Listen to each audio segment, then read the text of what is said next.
right, welcome to the KVJ After the Show podcast.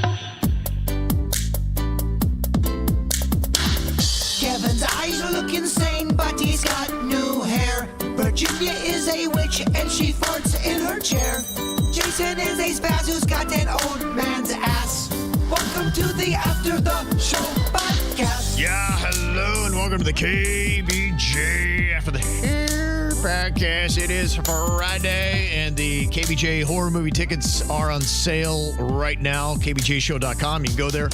Look for the little banner that shows the movie poster chat room, and it'll take you right to the Malt site, and you can go right there and you'll see KVJ Show and get your tickets right there until they are gone. $20 each at KVJShow.com. Got capacity for 700, so we'll see how that all goes. Got some emails here, like one from Melissa. She said, I just wanted to ask if we're unable to go to the show, if you're going to be live streaming or even taping and then posting later on YouTube for the people that can't get there. And I think she's talking about a little bit more than just the movie. We've talked about that being posted, but I believe, and I have not talked with anybody, so I'm speaking out my ass, but I do that often. We're going to take our kit with us that we do for the live shows, and we'll make sure that we record all that kind of stuff as well, because I know it's going to be important to the plot line and getting the whole backstory of the movie. And so if you're not able to make it, I still want you to be able to see and have the entire experience that everybody will. We'll probably do a Q&A, I would assume, after the movie. I think we're doing an explanation before. Yes, the explanation before, but a Q&A after. Is that good, Jbird? Yeah, that's great. I love that. It's a great idea. I think you want to give them the premise, but I don't know that you want to keep them waiting forever to get to the movie. So the front end shouldn't be that long, right. Just more, and then if that's you got why questions, the Q&A will be longer, and that will be at the end.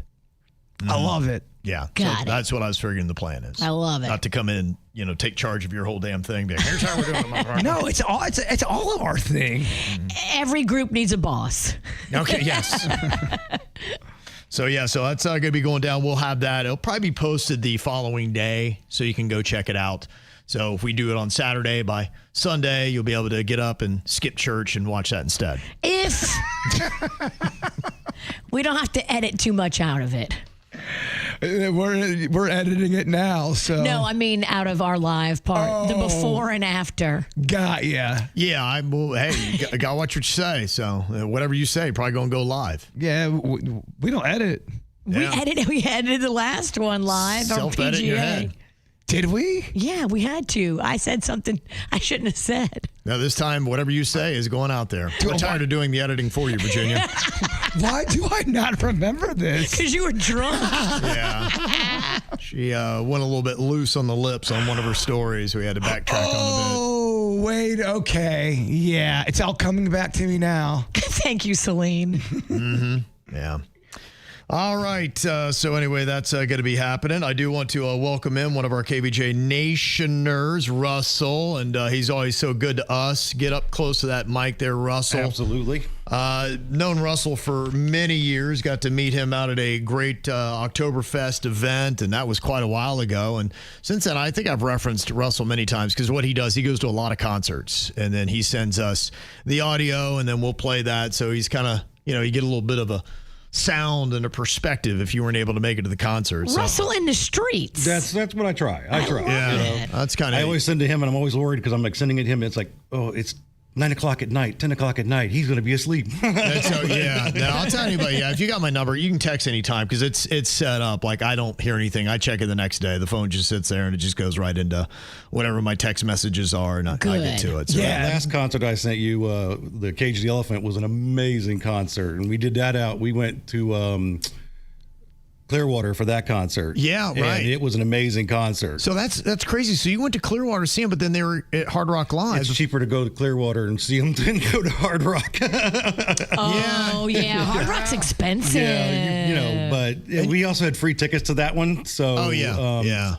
Long story short, we're big Michael Franti fans, and the whole thing that was happening with him, so he canceled. And so he canceled all of his tours. And we got stuck with some tickets, but the wife called up and they ended up giving us 2 free tickets and vouchers for 2 more tickets instead of giving us the money back. And I'm like, okay. Yeah. I'll go see Cage for free. I don't care. You win. One of my favorite ones. Yeah, I still want to go see him. I want to see him in Sunfest. And you bring up an interesting point about Hard Rock Live. And we were having that discussion when I saw that Ed Sheeran was going to do 2 shows there. And I was like, okay. And they even made a point on that. I read the Sun Sentinel article on it. They said basically the same point I did. Like, this is a guy that could do an arena at least, if not Hard Rock Stadium. And you're like, going to Hard Rock Live, and I said, you know what? There's got to be a money deal. First of all, what you can charge for tickets. What is it, about a 7,000 seat venue? I think it is. Yeah. Hard Rock Live. It's not huge, but it's not small. Right. But what they charge for tickets. Then when you have the Seminoles involved too, I'm sure they're using that for high rollers and all that kind of stuff. And so there's money in it. And then there might be some kind of extra added on incentive to whatever Ed Sheeran's making on the ticket rates that Hard Rock will give him, saying on top of it, we'll throw this amount of money in, because otherwise the math ain't mathin'. Why would you not play the Kaseya Center instead of doing Hard Rock Live twice? When my wife and I are looking through concerts to see, and we will see something that's going to be coming to, I think. Yeah. And it's just, let's say, $45 for the lawn seats or whatever. You know, even good seats, maybe you're hitting 150, for a concert or something. Yeah. You might as well add another 150 onto it. Go to Hard Rock Live. Right. And it's just, that's just walking in the door for it. That's not everything else. Right. Yeah, it does. They add up. Get drinks, park your car. Well, I would almost say that with anywhere. Who wants to pay $20 for a 16-ounce beer I think, but, Yeah, that's legit. That is the cost, no doubt. That's why you got to smuggle Fireball in your bra. How many concerts would you say you do a year? Because you seem to be at about one a month at least. I would say we were closely doing that. Since I've been out of work, it changes things up a little bit because money gets a little bit tighter. But we were trying to do a month, 1 or 2 a month, depending on the bands that were coming down. That was the other thing about Clearwater, is that we were looking, because you have a better chance of bands that'll go at least to Tampa, Clearwater, up that area, than that come all the way down here. Right, that is something, especially more because I love alternative music, and alternative doesn't hit that hard in South Florida. That's why I think they took away our great station. Yeah, I know. Yeah, when the Shark went and the buzz is gone, it just doesn't. I don't know. It doesn't work in South Florida. The one that we're on now is 90, because it's out of Clearwater. It was 97X, I believe it is. Okay, yeah, and it's. The way they kind of describe it, it's corporate owned, but it's more like an independent corporate owned kind of a thing. So they let them do. That's cool. Yeah, those alternatives. I mean, unless you're in the Chicago, San Fran, LA, New York, they'll make some money. But other than that, those alternative stations make no money. So even though it's better music than the rest of the crap that's out there. Again, I agree with you, but it's I always tell this: music is subjective, and so I don't get the top 40 leanings all myself personally, but it's the way of the world, my friend. So I see the dollars and cents, and that's where it goes. You do what you're told. That's it. Yes, he's a good boy. I am. I'm a good company Unlike guy. Virginia, who we have to edit for, right? Yeah, you're right. I'm not a good boy. Edit. We have to edit you a lot. Yeah. Well, sorry for being awesome. Who told? Was it you that said we had to edit it out, or did our boss? No, it was Virginia's request. Okay. Yeah, I was like, she went a little too far. So so we had it all ready to go, and we're like, okay, this is great, this is easy. And Virginia's like, you gotta edit that out, motherfucker. And you're like, like just when you thought it was gonna be easy and you're gonna have a quiet little Sunday, it's like, no. Then everything was already posted. You had to take it down, and then people were like emailing me, why'd you take it down, asshole? I had Virginia yelling at me, I had the listeners yelling at me, and I had to repost. That's stupid, So it's like, I don't think creating problems. I don't think he let it go. Yeah, sorry. Yeah. Sorry for being awesome. But I know that frustration when I gotta take it down. No, I gotta edit again. Fuck. Right. Son of a Yep. Welcome to the ways of KVJ. The other thing I gotta give a big shout out to Russell about. He brought me the holy grail of vintage toys. What is it? It's old Star Wars shit that I grew up with. Clearing out my mom's house. We're trying to pare her down, and I go into my bedroom and I'm starting to clean out my bedroom, and I'm going, you still have all of this stuff? Wow. I tell my wife, and she goes, it's not coming to our house. And I'm like, okay, so. Oh, wow, yeah. Okay. That's the best thing. I know him. So I got the AT-AT, the Millennium Falcon, a whole bunch of the action figures, He-Man. I even got the Castle Grayskull in there for him. I figured he's going to have an absolute blast putting all that stuff out. I dorked out so loudly and so bad in the studio. Oh my gosh, he's going to go home today and not masturbate for at least like 8 hours. No, he'll probably be masturbating while unpacking it. I'm masturbating to those figures. And then for you guys, I brought some beer as well. So Terrapin's one of my favorites. Thank you. Those are needed. Thank you so much for your kindness. You don't have to bring us gifts, though. We're just happy to see you. Well, listen, it keeps me happy with you guys are happy. Yeah, appreciate make a you, difference. Dude. So yeah, appreciate you, dude. You made me Thank very you so happy. much. Oh, I would say I'd like video, but I don't want to see what's going to happen when you're doing it. So I'm still with Kevin in Virginia. I want the cameras in your house, but With another edit. You don't want to watch him tug it to He-Man? I'll be drunk thinking, this will be so great. He-Man. Me coming on Darth Vader. It's going to be amazing. And then I would say he should be doing it to Tila, but I mean, He-Man's probably where it's going to go. So. That's awesome. Well, thank you, Russell. Appreciate Absolutely. Thank you so much. Absolutely. Yeah, it's very sweet. And then when you guys leave, I obviously want a picture, but I have a glass, and I don't remember if you remember. It was the Champions Brew Fest. Yes. And I had you and Magnolia sign Peace Train glass. Aww. So now I'm going to get everybody else to sign that Peace Train glass. yeah. So it's got Magnolia on the back of it because I remember she going, why does he want my signature, Mom? And you're like, because you're part of the show. Is that Hallandale's where they do that? Yeah, they had to cancel it this year because of low brewery participation. It's really hard to get the breweries to come out anymore. It's a different game, yeah. It's just hard. Yeah, the craft beer economy's world is kind of taking a hit. hitting It is big on a lot of it. I mean, when you look at what it takes to put the materials into them, and then they just don't have the budgets to go. Well, and craft beer. I mean, I'm in that world. I know you and I both love our craft beers. But what happened was they're so high calorie and everything. I mean, look right now. They just Modelo got knocked off of the top rank, and they went with Mick Ultra. That's the number one beer now. And look, it's the low cal, low carb.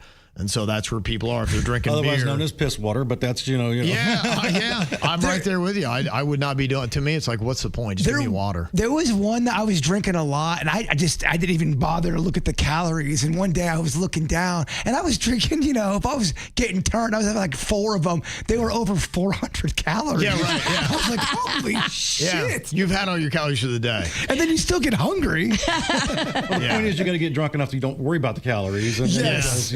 I think that was a problem. So drunk, and the order from Taco Bell so big. Yeah. Oh, yeah. Oh, yeah. You throw Taco Bell on top of a good craft beer drunk. Yeah, you've had 8,000 calories. And you think you really need the entire menu. Yeah. Well, for me, it's the calorie thing, and trying to do the thing. I'm doing the trizepatide. Tirzepatide? Oh, yeah. That's kind of working well too, but. It's a matter of money and everything else too, and so there's only a few things that you used to go to breweries all the time, and now I can handle. I mean, like the shirt I'm wearing now, that's Dangerous Minds, and then which is in Pompano, and then there's like a couple others on Path Brewing that we go to, just local kind of stuff, but it has to be an occasion to go out to do that stuff. Yeah, and I think that's hit everybody, unfortunately, and you'll see now a lot of them are doing the canned cocktails and. Even the weed-infused beverages are starting to gain some momentum. Some of them are really good, and then some of them kind of make me feel like I am growing hair on my teeth. It's just, it depends on the kind you get. There's some that are really good.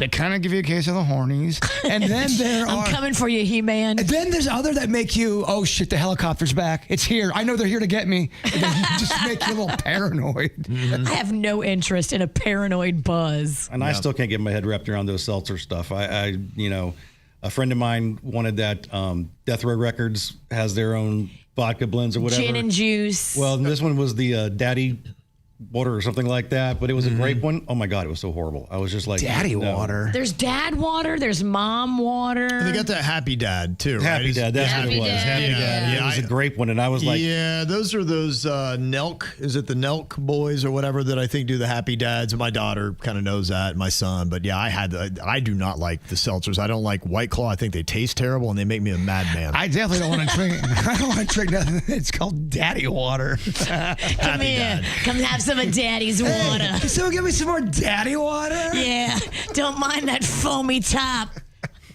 I think some of those have malt liquor in them, and I think that's what it is. I think malt liquor really does make a person a little bit extra squirrely sometimes. I don't like it. No, it does. Yeah, I don't like it. It burns weird in my system. Isn't that what Boone Strawberry Farms was? Was that malt liquor? No, that was strawberry wine. Oh, okay. Wow.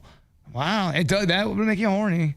Okay. What doesn't make you horny? I was going to say. Math. I think we've gone through Star Wars makes him horny. He-Man. Yeah. The dirt of the day. I got a few emails here. Nick said, you need to check out the Lilith Fair documentary on Hulu Disney Plus. I'm not sure if it's your genre, but I know you love music and behind-the-scenes stuff. It's also very 90s. I wish I could have attended a Lilith Fair concert back then. I miss the female singer-songwriter chicks with Guitar's era. I saw Sheryl Crow in Orlando a couple years ago, and she's still got it. She has a great duet with Chris Stapleton you should check out if you like him, too. Yeah, that sounds great. Honestly, yeah, I was a massive Sarah McLachlan fan. Adia is a jam. Yeah. Her Fumbling Towards Ecstasy album is amazing. Came out like 94, and I remember I was working in New York at the time, first heard it. I finally got to meet her and hang out with her in Kansas City when she was there, and that's when I was kind of the height of my Sarah McLachlan craze. And yeah, she's absolutely very talented. And, I like that era. Yes, she has some really solid songs if you go down the Sarah McLachlan route. The sad animal song, I can deal with that. Yeah, that one's a little. That's my least favorite Sarah McLachlan song. But yeah, her other ones, I think it's called Possession. That song is amazing. That's what first got my. I'm like, what is this song? It was just different. It's powerful. It's emotional. I'm like, damn, that's a great song. And Sheryl Crow, I think, doesn't get enough credit because she had a really nice run, and it was longer than people. Yes, she's very talented as well. Very. She's very talented as well. So yeah, she's I remember she got into we had her on in Kansas City. She's from Missouri. And she got into a massive fight with the guy I was doing the show with. She's a little particular. Like she doesn't like shenanigans in games. What happened? He was kind of a jokester, and he was kind of joking with her, and she's very straight up, straight down, and so she kind of barked back at him, and then he just went with it, and he's like, "This is great." Yeah. So. Oh gosh. Yeah, I think she hung up on him. Oh wow. Oh, they weren't face to face. That's good. Yeah. Yeah, it was face to face. We've had a few of those before. Yeah, if I had $1 if everybody's hung up on me. Right. We've had a few awkward interviews ourselves. And Nick said, check out Mindy Smith. She's going to be playing in St. Augustine in January. I love her. She's got 2 songs that are amazing. One's called Hurricane, and the other one is called... I played it for Tornado? No, I played it for Magnolia because she has this. Fuck this. Earthquake? Never mind. Check her out. She's good. Check out at least Hurricane. Typhoon? Acid Rain. Fuck this.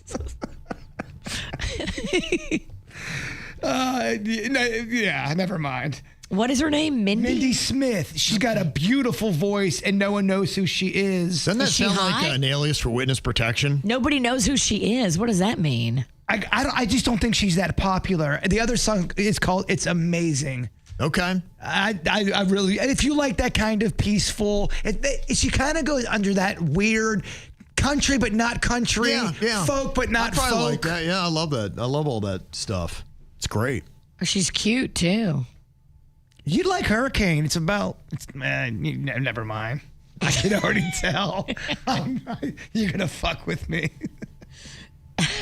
She did a cover. I don't know. Yeah, no, we probably should move along. Yeah, move along. We're making people hate Mindy Smith now. Stacy from Hope Sound said a new show on Amazon Prime premiered last night called Cocaine Quarterback. It's a true story about Owen Hansen, who went to USC playing volleyball and then football, and he started with selling steroids and eventually sold cocaine for a cartel. Wow. Right. That's quite a life journey. Yeah. It's fascinating. Are you still into your cocaine era? Or are you kind of cocained out? No, I mean, I'm always into cocaine, but I just got to find a new show with it. You know, I went through that good one. Cocaine Cowboys and then the Narcos and all that kind of stuff. But yeah, there's not been anything of cocaine nature that has grabbed me here recently. But yeah, if there was a cocaine show, I'd love to check it out. You're not really doing any shows right now because of football? Yeah, I haven't really had a chance to, but yeah, I got a few that I'd like to jump into. So we'll see. I know Tulsa King has gotten into a new season, the morning show. I hope to get into that. And then I'm still also going through Shrinking. So those are probably the three that I got. And then Hacks would be number 4 I'm going to get. Hacks and Baby Reindeer are the ones on my radar right now. Yeah. It's good stuff. Yeah, Veronica's like, I'm always into cocaine is a wild statement, Kev. Yep. It's true. Just take that. Just edit it. I'm not the only one. And Virginia loves dick, so I love dick. We all got our thing. I like cocaine and dick. Okay. I just want to go on the record. Do you like cocaine on dicks? I mean, it's one way some people do it. I think there is a term, cocaine dick, where you do. It is. You can't get it up. It's like it kills it. No, I don't like that. Everything's working so hard except for your dick. Yeah, it's crazy. Hey, you feel everything's alive, and I don't know why. It's like I'm alive, but my dick is not. Like, what's going on? You're horny too, but there's just nothing you can do about it. It's weird. Yeah, weird phenomenon. What planet we live on? A little white flag comes out of your pee hole. It does. Yeah. I can't do it, guys. Kaylan said, have you guys seen the reboot called The Paper? I don't love it as much as The Office, but it has some funny moments. I did a report on that here earlier, a couple weeks ago. Mm-hmm. Me and Denny's are huge Office fans and not a fan of it. She said, anyways, it takes place in Toledo, and in episode 9, the main characters have to do a road trip, and when they stop, the one character says, you know what, I think there's a pencil sharpener museum here. That's funny.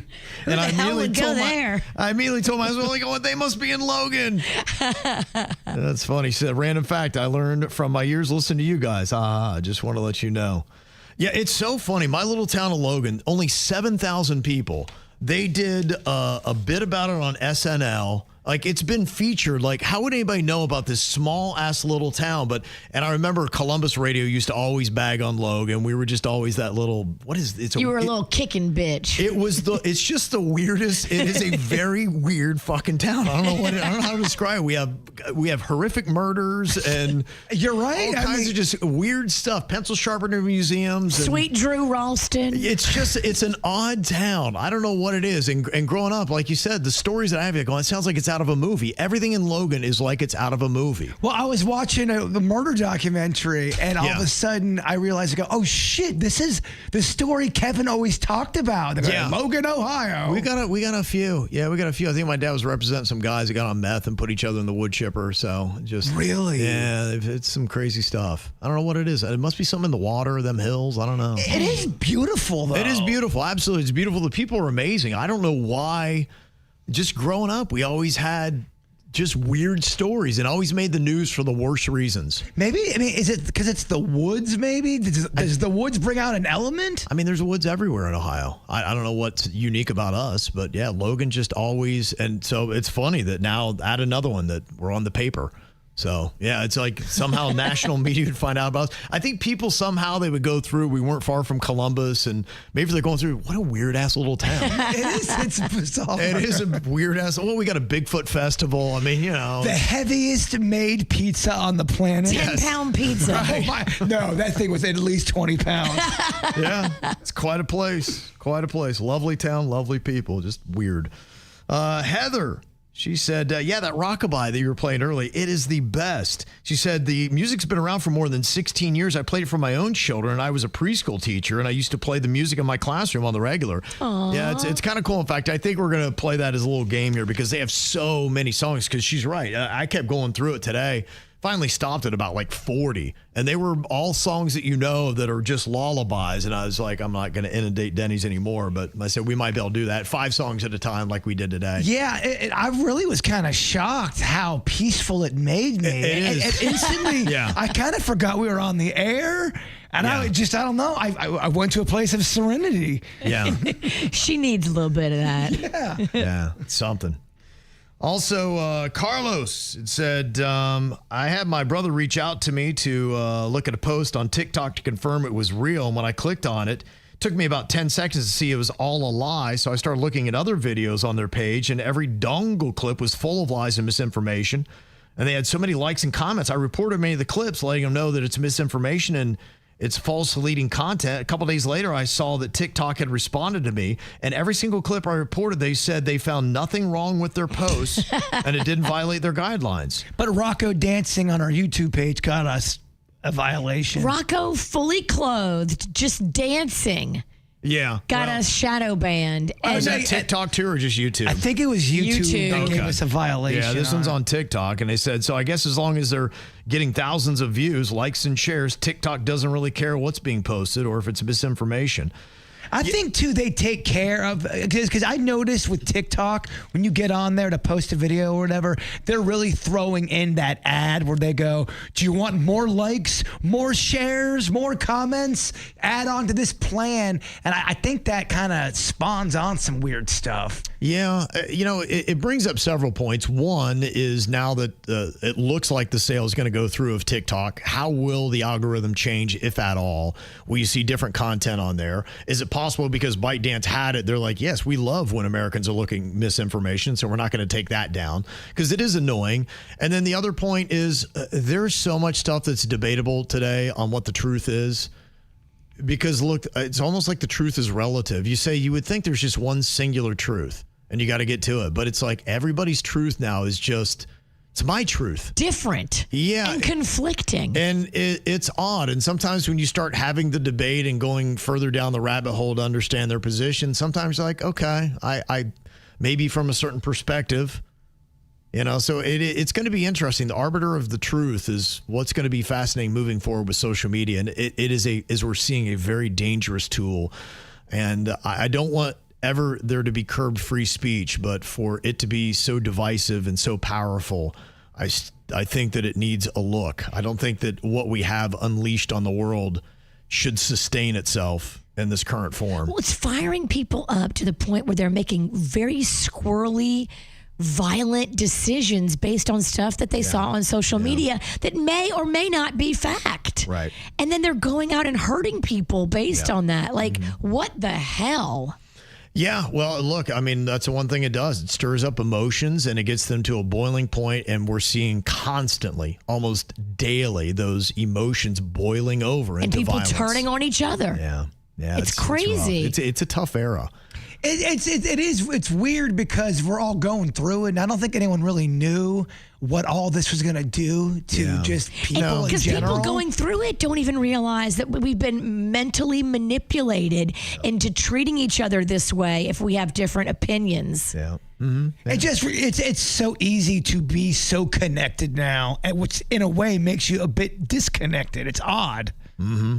Yep. So it's interesting. And, Random Potato said there is not your truth. It's just the truth. And yeah, I get that to some point. But, sometimes I have admitted I thought I was on the right plane. And then I started going a little bit deeper. I'm like, okay, well, there is some conversation you can have about what the real truth is. And with there being so much noise and people purposefully trying to distort the clear vision, it makes it almost impossible sometimes to really get yourself to what the truth is. But then there's sometimes where the truth is the truth of, some guy came over or Virginia took an axe and hit me over the head with it. Right. And Kevin saw it and it's on video. Yeah. The truth is Virginia hit me with an axe. I'm sorry. There's no debate. Oh, I'd still be talking. Yeah. You just finish out the show with an axe in your skull. I mean, depending on, what we're talking about, there's, I hear what you're saying. There's semantics involved there. But then there's other times where absolutely, you hit someone over the head with an axe. There are some situations it's really hard to debate that is not the absolute truth. It's definitely a point. Melissa said, I am currently grieving my dad who passed at the end of July. This kind of grief has completely consumed my world. It is very difficult to grieve on your own when you were so close with the parent and they lived with you. I joined a grief share support group that has really helped. Biggest advice: get support. It can destroy your world. Melissa. Yeah, the one, because the thing that is weird when you lose someone you really love, there's usually a lot of support in the beginning, so you're almost distracted by the people there to help you, and then they go back to their own lives, and you can get to a place of solitude and depression and darkness if you don't have people to reach out to, because the support of the initial death is going to go away eventually. So you got to get that group, a bereavement group, and talk to people, and it makes you feel better. I always find 6 weeks after a death is I don't want to say dangerous time for a person, but that's a time where things can really start to hit you harder than you realize. Yeah, I think with a lot of those situations, it's a matter of figuring out how to shift your perspective on things, but a lot of times you need some help guiding you on that. It's easier said than done. You know, some people don't know how to ask for help too, and I think that's a problem. They just don't know how to do it. Mm-hmm. Yeah, they've never done it before, so they're like, I thought I just had to be sad. And maybe they've asked for help before, and someone said, "Scram, kid," and that stayed with you. You never know. Yeah. Is that Vlad? Yeah. What is Vlad doing in here?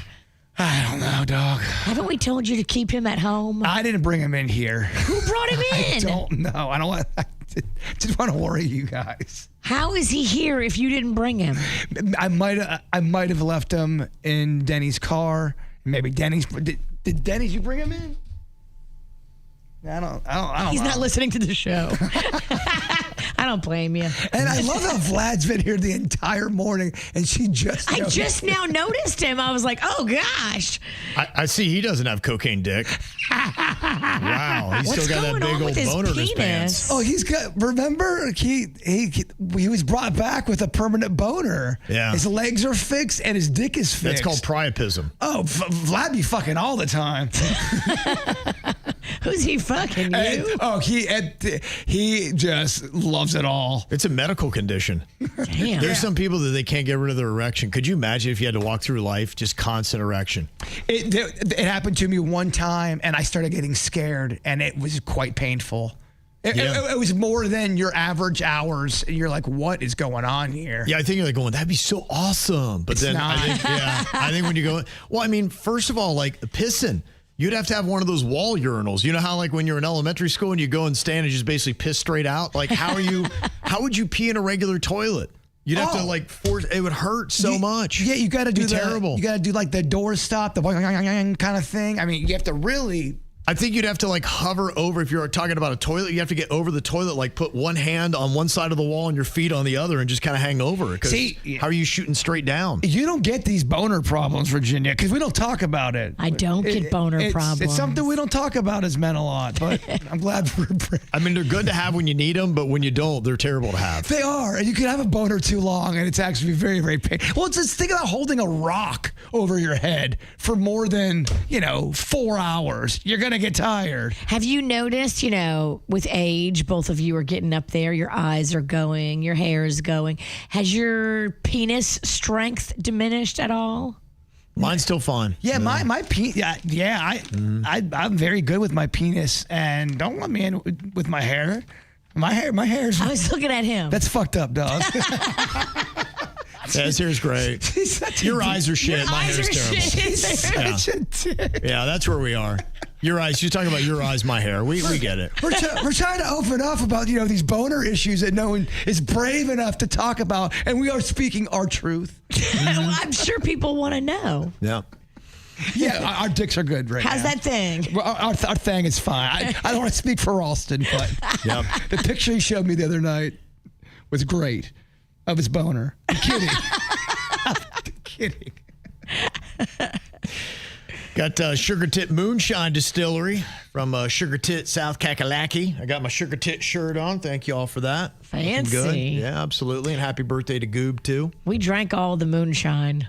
We're Need dry. more Sugar Tit. And when she says we, she means the bird. Okay. I don't know. I really take to the moonshine. Yeah. It takes to you too. Yeah. It gets the job done quick. That's the thing about it. It's high alcohol. What was the ones that we had over there? Was that So I brought you those moonshines from Tennessee. Those were really, really good. I typically don't love the taste of alcohol. That had a good aftertaste to it. They were flavored. South does moonshine pretty well. One of them was flavored cookie. He loved the cookie one. I couldn't keep my mind focused on the show. One of them was banana. We know how he feels about banana. Well, they were right behind Virginia. Yeah. So every time I looked at her witchy ass, I was like, oh, man, I want that cookie moonshine.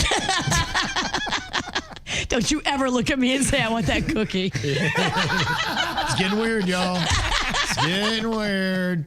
All right, make sure you're going out and getting those tickets right now on sale at KVJShow.com for the KVJ horror movie. They're moving fast. They're gone. Yes, they're moving fast. So make sure you get your tickets today. Love to hear that. KVJShow.com for the big premiere on October 11th. That Saturday night, the Maltz Theater in Jupiter, $20 a ticket. And looking forward to seeing everybody out for the KVJ Volunteer Army tomorrow morning, 8 a.m. Cleaning up Military Trail with Bluebird Kids Help. We'll see you then.